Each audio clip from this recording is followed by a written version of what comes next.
Very warm welcome to all of you. So आज हम देखेंगे पॉलिटी का second lesson making of the constitution. वैसे देखा जाए तो जो फर्स्ट लेसन है ना, जो हमारा एक्ट्स का है हिस्टोरिकल बैकग्राउंड, इसके अंदर जो एक्ट्स दिए हैं, वैसे मैंने नोट्स बनाई है पॉलिटी की लक्ष्मीकांत की बुक से रेफर करके। एक्चुअली ये जो आर्ट्स है ना, इसके ऊपर मतलब ये कवर हो जाते हैं हिस्ट्री में, so we can skip this part. So we will take from the making of the constitution. ठीक है, मैं एक्चुअली नोट्स बनाया हूँ, तो जो लोग रिवीजन कर रहे हैं यूपीएससी का या फिर सीडीएस या फिर किसी भी कॉम्पिटिटिव एग्जाम का, तो उनके लिए ही ये एकदम बेस्ट है। बाकी के लेक्चर के लिए या फिर स्टार्टिंग लेक्चर के लिए, like better you go with a proper book with a lengthy lecture, because this is just for a revision. So without wasting time we will start it. Yeah. तो second lesson में क्या क्या कहा है, जैसे कि मैंने यहाँ पे डेट्स दिए हैं, सारे डेट मतलब ईयर्स मेंशन किए हैं। 1924 में सबसे पहले कॉन्स्टिट्यूशन हमें चाहिए, इसकी डिमांड किसने की थी? ठीक है, स्वराज पार्टी, जो स्वराज पार्टी थी, उन्होंने डिमांड की थी 1924 में। फिर हम आते हैं 1934 में। 1934 में एम.एन. रॉय, जो कि कम्युनिस्ट पार्टी के जो लीडर थे, इन्होंने मांग की थी कि इंडिया के लिए एक कॉन्स्टिट्यूशन हो करके। 1935 में इंडियन नेशनल कांग्रेस ने की थी, और फिर उसी के चलते 1938 में पंडित जवाहरलाल नेहरू जी ने की थी। ठीक है, फिर यहाँ पे एक चीज़ याद रखना, जैसे कि मैं लिख दिया, यहाँ पे लिख दिया, मतलब मैं तो शॉर्ट में लिखा हूँ, तो अगर इसमें कोई मिस्टेक हो ना तो प्लीज़ भाई थोड़ा समझ लेना, ठीक है, क्योंकि ये नोट्स है, मेरी पर्सनल नोट्स है, तो मैं थोड़ा मेरे ट्रिक्स और इसके हिसाब से लिखा हूँ। सो ठीक है, अब क्वेश्चन अगर आया, ये फर्स्ट वाले पे तो क्वेश्चन नहीं आएगा, ये यहाँ पे क्वेश्चन आ सकता है। यहाँ से जितने भी मैं पॉइंट्स लिखा हूँ ना, हर एक एग्जाम में किसी ना किसी एग्जाम में इनके ऊपर क्वेश्चन है, मैं तभी इनको लिखा हूँ, और यही इंपॉर्टेंट है। इनके अलावा question rare to rare cases में फॉर्म होंगे, मतलब समझ रहे हो ना तुम लोग। अगर क्वेश्चन आएंगे ना तो 80 to 90% सीनियरों पे यही इसमें से ही आएंगे, इसके बाहर नहीं जाएंगे। ठीक है, सो 1934 में एम.एन. रॉय जी ने की थी, 1935 में इंडियन नेशनल कांग्रेस ने की थी, 1938 में पंडित जवाहरलाल नेहरू जी ने की थी। हाँ, तो पंडित जवाहरलाल नेहरू का मैं यहाँ पे क्या लिखा हूँ, हाँ, ऑब्जेक्टिव रेजोल्यूशन, ये 13 दिसंबर को पास हुआ था 1946 को। हाँ, तो मुझे इससे तुरंत याद आना चाहिए कि अरे फर्स्ट मीटिंग कब हुई थी, ठीक है, इंडियन कॉन्स्टिट्यूशन की 9 दिसंबर 1946 में। सेकंड कब हुई थी? 11 दिसंबर, जिसमें डॉक्टर राजेंद्र प्रसाद जी को प्रेसिडेंट बना दिया था, और हमारे यहाँ पे 2 वाइस प्रेसिडेंट थे, सॉरी हाँ 2 वाइस प्रेसिडेंट बनाए थे ना कॉन्स्टिट्यूशन असेंबली के, एच.सी. मुखर्जी, एरविटी कृष्णमाचारी। ठीक है, 13 दिसंबर 1946 को ये ऑब्जेक्टिव रेजोल्यूशन पास किया था पंडित जवाहरलाल नेहरू जी ने। 22 जनवरी 1947, मतलब वही एक महीने बाद ही, मतलब लगभग एक महीने बोल सकते हो, एक महीने बाद ही 1947 में कॉन्स्टिट्यूशन असेंबली ने इसको पास कर दिया, और फिर यही ऑब्जेक्टिव रेजोल्यूशन बाद में जाके प्रियम्बल हमारा बना है। ठीक है, फिर यहाँ पे मैं क्या लिखा और from constitution of India without outside interference adult franchise. अच्छा हाँ, ये पंडित जवाहरलाल नेहरू जी की डिमांड थी, जब उन्होंने बोला था कि 1938 में जब हमें कॉन्स्टिट्यूशन चाहिए, तब उनकी डिमांड थी कि इंडिया का जो कॉन्स्टिट्यूशन बनेगा विदाउट आउटसाइड इंटरफेरेंस, मतलब में बाहर के लोगों का इंटरफेरेंस नहीं रहेगा, एडल्ट फ्रेंचाइज के बेसिस पे ये बनेगा। 1940 August offer demand accepted, 1940 August offer demand accepted. अगर यहाँ पे क्वेश्चन आया तो क्वेश्चन यहाँ आता है क्रिप्स मिशन पे कि from the 1942 Cripps mission the Indian constitution was form और it was accepted by the people of India for the constitution assembly. तो ये गलत है, ये एक चीज़ याद रखना, अगर घुमाना है ना तो यही घुमाएंगे। 1940 में क्या है, अगस्त ऑफर डिमांड एक्सेप्टेड कर ली, 1940 क्रिप्स मिशन प्लान रिजेक्ट कर दिया। क्रिप्स मिशन प्लान क्यों रिजेक्ट हुआ था? बिकॉज इसमें एक भी इंडियन नहीं था, ठीक है, इसलिए ये रिजेक्ट हो गया था। तो फिर 1940 August offer accepted, 1942 Cripps mission rejected, 1946 cabinet mission plan आया था। ये चीज़ याद रखना, यही सबसे इंपॉर्टेंट है, कैबिनेट मिशन प्लान। ठीक है, कैबिनेट मिशन प्लान आया, इसके कौन कौन मेंबर्स थे? फिर लॉरेंस, स्टैफर्ड, एलेक्जेंडर, ये 3 ही लोग याद रखना, ये बाकी का छोड़ दो यार, ये बस इतना याद रखो, LSA। ठीक है, LSA याद रखना। 1946 कैबिनेट मिशन प्लान वापस देख लो, 1940 अगस्त ऑफर है, डिमांड एक्सेप्ट कर ली, 1942 क्रिप्स मिशन आया, रिजेक्ट कर दिया, 1940 कैबिनेट मिशन प्लान आया, एक्सेप्ट कर लिया, मेंबर्स कौन थे वो हमने देख लिया।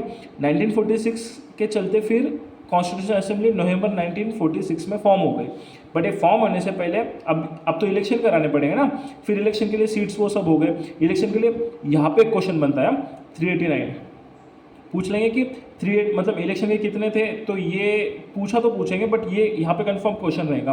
294 थे, इसमें से 4 चीफ कमिश्नर प्रोविजंस को दिए थे, 93 प्रिंसली स्टेट को थे।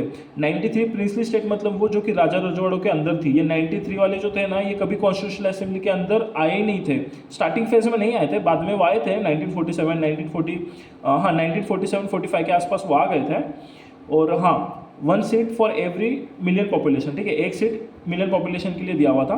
और उसके बाद में ये जो इलेक्शन हुए थे 389 सीट थे, 296 ब्रिटिश इंडिया को दिए थे, जिसमें से भी 4 चीफ इलेक्शन कमिश्नर को दिए थे, 93 प्रिंसी स्टेट को थे जो वो टाइम पे हिस्सा नहीं लिए थे। उसके बाद में सीट कैसे अलॉट हुए थे, seat on the 3 community, Muslim, Sikh and general. General में वो थे other than Muslim and Sikh, ठीक है, ये चीज़ें याद रखना।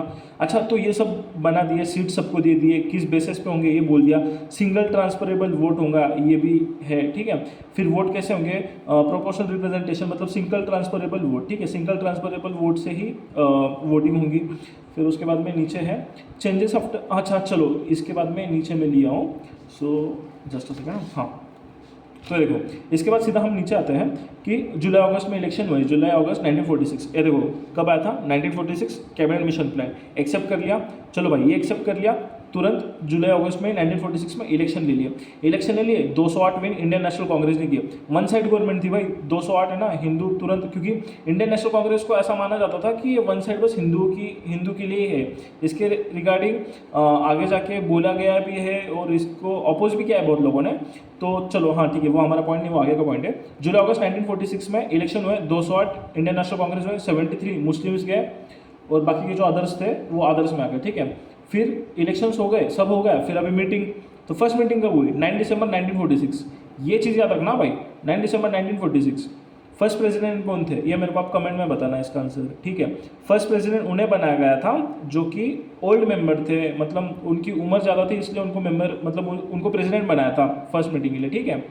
तो मैं इसको कैसे याद रखूँ, जुलाई अगस्त 1946 में इलेक्शन होगा, 208 भाई जीत के आ गए, अब 208 जीत के आ गए तो मस्त पार्टी विटी करेंगे। फिर पार्टी करने के लिए 9 दिसंबर डेट ठहरा दी, 9 दिसंबर को पार्टी विटी की, चिकन विकन खाए मस्त दबा के, या फिर वेज जो भी है, बटर पनीर खा लो या चिकन खा लो, जो भी खाना है खा लो, बिरयानी। 9 दिसंबर को खाए, पेट ज़्यादा भर गया, 10 को छुट्टी ली, दिन भर आराम किया, फिर 11 को ही मीटिंग ली, 9 को मीटिंग हुई, 10 को छुट्टी थी इसलिए घर पे रेस्ट किया, फिर 11 को मीटिंग ली, 11 को डॉक्टर राजेंद्र प्रसाद जी को परमानेंट प्रेसिडेंट और इलेक्टेड प्रेसिडेंट बना दिया था कॉन्स्टिट्यूशनल असेंबली का। अब यहाँ पे और 2 क्वेश्चन आए जाते हैं, ठीक है। ये क्वेश्चन है, ये देखो, लेजिस्लेटिव बॉडी जब रन होती थी या फिर लेजिस्लेटिव बॉडी जब मीटिंग के लिए आती थी तब कौन लीड करता था, जीवी मवलंकर सर करते थे। और जब कॉन्स्टिट्यूशनल बॉडी मतलब कॉन्स्टिट्यूशन असेंबली मतलब सॉरी कॉन्स्टिट्यूशन बॉडी मतलब कॉन्स्टिट्यूशन बनाने के लिए जब आते थे तो जब राजेंद्र प्रसाद लीड करते थे, ठीक है। उसके बाद में क्या हुआ, ये सब तो चलता रहा। फिर 47 में आया अचानक से उठ के माउंट बैटन प्लान 1947, ये डेट याद रखना, 3 जून 1947। तो इसके चलते क्या हुआ, इंडिया का पार्टीशन का वो सब कुछ चला। फिर changes after Indian independence act 1947, ठीक है, पार्लियामेंट में चेंजेस हुए, 4 ब्रिटिशर्स। फिर उसके बाद में प्रोविंस स्टेट ज्वाइन, हाँ ये देखो जब हमने ये स्किप किया था ना प्रोविजनल स्टेट्स को, कहाँ गए प्रोविजनल स्टेट, हाँ ये 93 मैंने बोला ना कि वो पार्टिसिपेट नहीं किए थे टाइम पे, वो बाद में आए थे। हाँ तो देखो भाई प्रोविजनल स्टेट ज्वाइन ऑन 28 अप्रैल, ठीक है, प्रोविजनल स्टेट भी 28 अप्रैल 1947 के टाइम पे आ गए। उसके बाद में हाँ ये भी हमने देख लिया। फिर उसके बाद में ये देख लिया 9 दिसंबर को फर्स्ट हुई, सेकेंड 10 को छुट्टी ली, खाना खा के सो गए, 11 को उठे, 11 को सेकेंड मीटिंग ली। चलो ठीक है भाई, अब आते हैं नेक्स्ट पेज पे। हाँ ये चीज़ याद रखना, कॉमनवेल्थ इंडिया इनका मेंबर था, ये डेट से याद रखना। अच्छा है, थोड़ा फैक्चुअल डाटा इसमें समझाने जैसा कुछ नहीं है। कॉमनवेल्थ का कब बना था, मई 1949। नेशनल फ्लैग हमने लिया था 22 जुलाई 1947 में। नेशनल सॉन्ग और नेशनल एंथम ये दोनों हमने एक ही टाइम पे लिए थे, तो ये चुन याद रखना, नेशनल सॉन्ग नेशनल एंथम एक ही टाइम पे लिया था 24 जनवरी 1950, ठीक है, दोनों भी याद रखना। फिर उसके बाद में टोटल सेशन कितने हुए थे, 11 सेशन हुए थे, 2 साल 11 मंथ 18 दिन लगे थे, ये चीज़ याद रखना, 2 साल 11 मंथ 18 दिन, 11 सेशन हुए, 64 लाख लिए, ये कुछ काम करनी है। 114 डेज टोटल ड्राफ्ट, 114 दिन लगे थे टोटल ड्राफ्ट बनाने के लिए, ये एक चीज़ याद रखना, ठीक है। Final session of constitution assembly, final session of constitution assembly, ठीक है। हाँ 24 जनवरी 1950 को final session of constitution assembly हुआ और 26 जनवरी 1950 को कॉन्स्टिट्यूशन हमारा कॉन्स्टिट्यूशन लागू होगा था इंडिया पे। ठीक है। फिर इसके बाद में बहुत मतलब ऐसे इस पर क्वेश्चन तो नहीं पूछा है, बट एक हिस्टोरिकल बैकग्राउंड है। 26 जनवरी मतलब देखो 26 नवंबर 1949 में कॉन्स्टिट्यूशन बन गया था, तो हमने 26 जनवरी 1950 से ही क्यों लगाया उसे, तब से ही क्यों पारित हुआ, मतलब तब से उसके बाद ही क्यों कॉन्स्टिट्यूशन मतलब हमारा कहा जाता है कि 26 January 1949 is celebrated as a republican day, और तभी कॉन्स्टिट्यूशन लागू हुआ था भारत पे, ऐसा क्यों? बिकॉज देखो ये 26 नवंबर 1949 है ना, ये ऐतिहासिक दिन था, ठीक है। क्यों? बिकॉज 26 जनवरी 1930 में पूर्ण स्वराज डे सेलिब्रेट करते, लाहौर सेशन हुआ था दिसंबर में 1929 में, जिसमें यह कहा था पूर्ण स्वराज मतलब पूरी तरह से आज़ादी ब्रिटिशरों से। तो इसी के चलते इसको एक हिस्टोरिकल डे मान के 26 जनवरी 1950 को हमने कॉन्स्टिट्यूशन असेंबली इंडिया के ऊपर लागू कर दिया था कॉन्स्टिट्यूशन, ठीक है। तो ड्राफ्टिंग कमेटी का क्वेश्चन 100% होता है, ये भी बहुत इंपॉर्टेंट है। ड्राफ्टिंग कमेटी का क्वेश्चन कैसे होता है, जैसे कि 29 अगस्त 1947 ड्राफ्टिंग कमेटी बनी थी, इसके चेयरमैन थे डॉक्टर बाबा साहेब अम्बेडकर जी। हाँ 7 मेंबर थे, डॉक्टर बाबा साहेब अम्बेडकर जी थे चेयरमैन थे। ये 7 मेंबर कौन कौन थे ना, ये तुम निकाल लेना, ठीक है, ये भी बहुत इंपॉर्टेंट है। हाँ तो 14 नवंबर 1949 देखो पहले तो क्या हुआ, 26 अगस्त 1949 को ये बना, उसके बाद में एक साल बाद फेब 1948 को फर्स्ट ड्राफ्ट डाला, सेकेंड ड्राफ्ट अक्टूबर 1948 को, और लास्ट ड्राफ्ट नवंबर 4 1949 को। फिर इसके बाद में क्या हुआ, 14 नवंबर 1949 को डॉक्टर बाबा साहब अम्बेडकर जी ने एक रिजोल्यूशन पास किया, जिसके चलते रिजोल्यूशन पास करने के बाद उन्होंने बोला कि हाँ इंडिया इस कॉन्स्टिट्यूशन को एक्सेप्ट कर रहा है, ऐसे उस रिजोल्यूशन में लिखा गया था। और फिर उसी के चलते 26 नवंबर 1949 को हमने 26 नवंबर 1949 को हमने कॉन्स्टिट्यूशन इंडिया के लिए बन गया था, और जिसको लागू किया था 26 जनवरी 1950 में, ठीक है। सो ऑन 26 नवंबर 1949 ये एक चीज़ याद रख लेना, 299 मेंबर थे। ये चेंजेस कब हुए, ये जब गवर्नमेंट ऑफ इंडिया एक्ट 1947 हुआ ना, उसके बाद में ये चेंजेस हुए थे।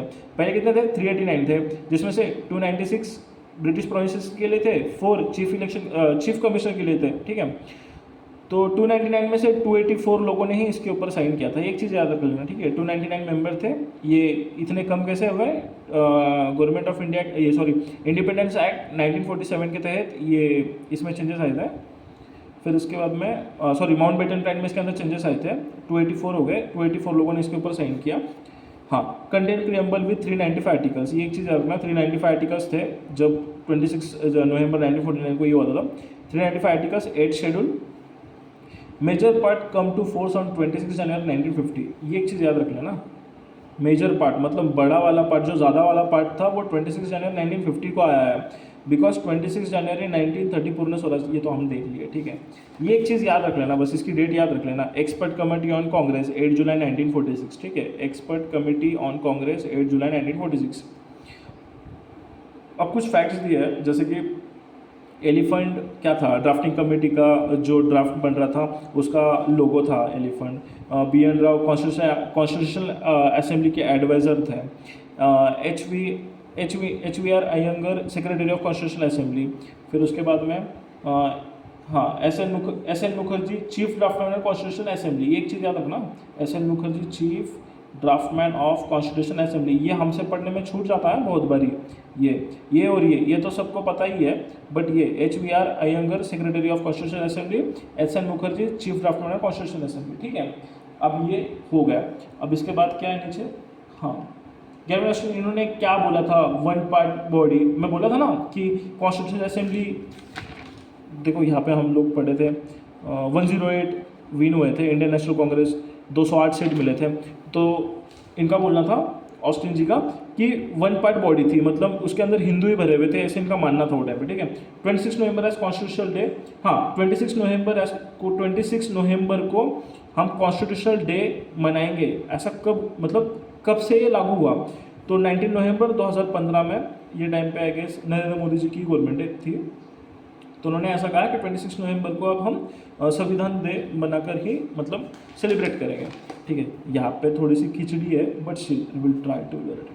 हाँ यूनियन पावर, देखो ये जो कमिटीज़ है ना, ये मेजर कमिटीज़ है, और पीछे मैं नोट्स में बनाया वो माइनर कम्युनिटीज़ की है, ठीक है। तो ये मेजर कमिटीज़ है ना, बहुत अच्छे से याद रखना, ठीक है। कमिटीज़ अब ये तुम पढ़ लेना अच्छे से, बिकॉज इसमें ऐसा पढ़ाने जैसा कुछ नहीं है, ठीक है। ये थोड़ा बस कॉमन सेंस के ऊपर तुम लोग याद रख लेना अच्छे से। ये मेजर कमिटीज़ है, और मैं देखो ये माइनर कमिटीज़ है ना, मैं इसकी नोट्स बनाऊँ इस तरह से, but I will show you properly. ये देखो minor committees, finance and staff committee doctor Rajendra Prasad, ये वो house committee, business committee, expert on financial linguistic process, ये वो, ये ऐसा मैं बनाया हूँ, ठीक है। तो है ना, ऐसा नोट्स बना लेना, ठीक है। ऊपर में क्या बनाया हूँ ये, American constitution first stand with the people of United. अच्छा हाँ, ये प्रीएम्बल रिलेटेड है, ठीक है।